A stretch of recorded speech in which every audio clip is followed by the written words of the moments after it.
Happy Thursday, everyone.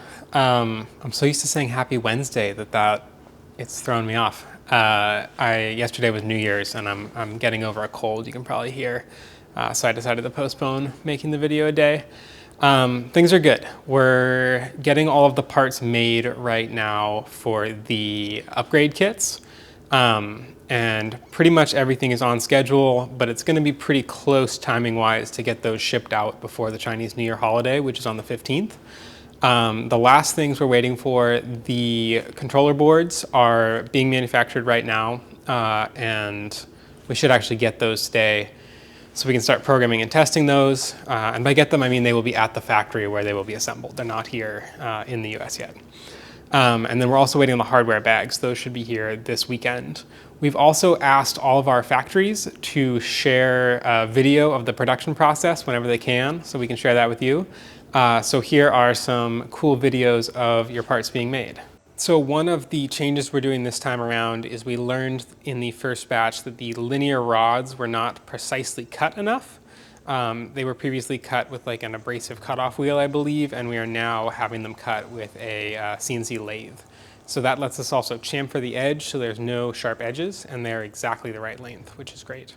We're also using a lathe to turn down the idler gears to make a little bit more space for the belt. Here we have, this is the belt rollers coming off of the injection mold. Yeah, I love seeing these. It's just crazy how fast the cycle time is for these machines versus something like 3D printing. It's really, you can just make thousands of parts very, very quickly. These are our arms. We redesigned that mold as well, and here those are up close. These now have a bearing included. This, I believe, yeah, these are our belt guards. And you can see that some of these molds actually make multiple parts. So this is making two parts every time. I think it's actually 4 parts every time the mold opens. These are our new JSTA XH encoder wires. Those are complete. And here we have our PCBs going through the assembly line. It's quite an involved process. I like this little robot that brings parts back and forth.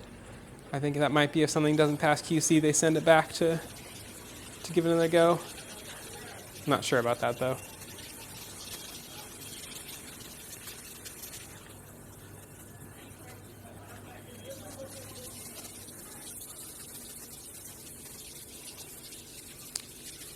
It's quite a long line, but this is where each of our controller boards comes from. And now we have this incredible parametric wine rack that we saw posted in the forums this week from forums user Betalombo. This is so cool. It's like looks like a sinusoidal ripple sort of coming out, but then it opens up and becomes a wine rack. During the hecticness of getting all of the Kickstarter stuff together, we've really been neglecting the Project of the Week contest, but we will get back on top of that, and we will not forget projects that were posted during these couple weeks when we've been really distracted. So yeah, this thing truly blew us away this week. Awesome work.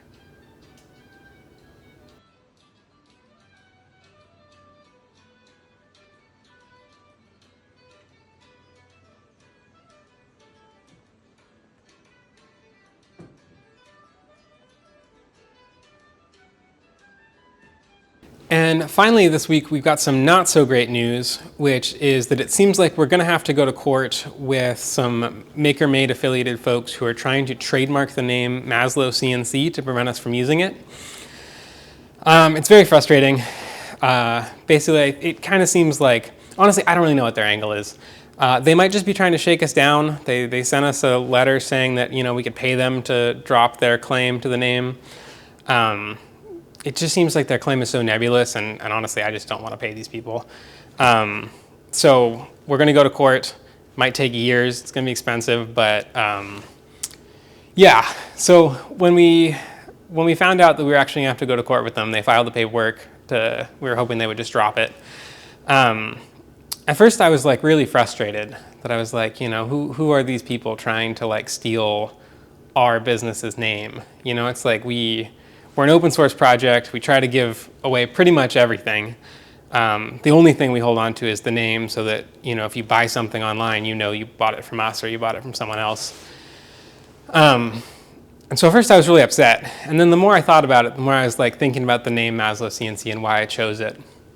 And I chose it because I was really excited about this idea of like being able to bring big, real things into the physical world from the digital world, like being able to go online and download the plans for a boat or a house or something like that. Like that's the name comes from Maslow's hierarchy of needs, and like the basis of the hierarchy of needs are these like big physical things. And I think that it's really exciting to work on like how do we connect the digital and physical world.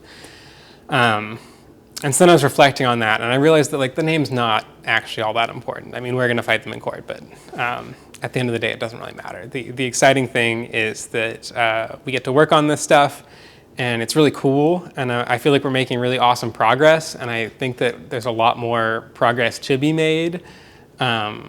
It's a really exciting thing to get to do, and so I'm really grateful to get to do it.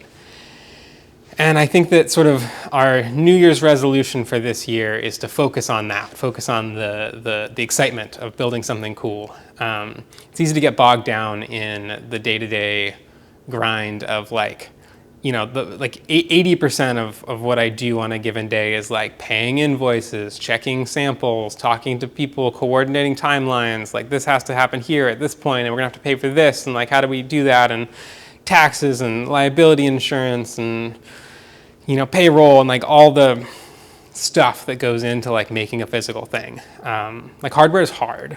I think about how this is our first hardware update and how much work goes into that versus like one of our like, you know, our 50th software update. Like if we find an issue in the software, we can just fix it, push out an update. Whereas like we find a way to make the hardware better and it's like, it's hard. So I want to try to focus this year on like not getting bogged down in the mechanics of what it takes to like actually build a thing and get it out into the world, and keep focused on the inspiring part of like where are we going, what are we trying to build. So yeah, thank you everyone for being on this journey in 2024, and I hope 2025 is just as good.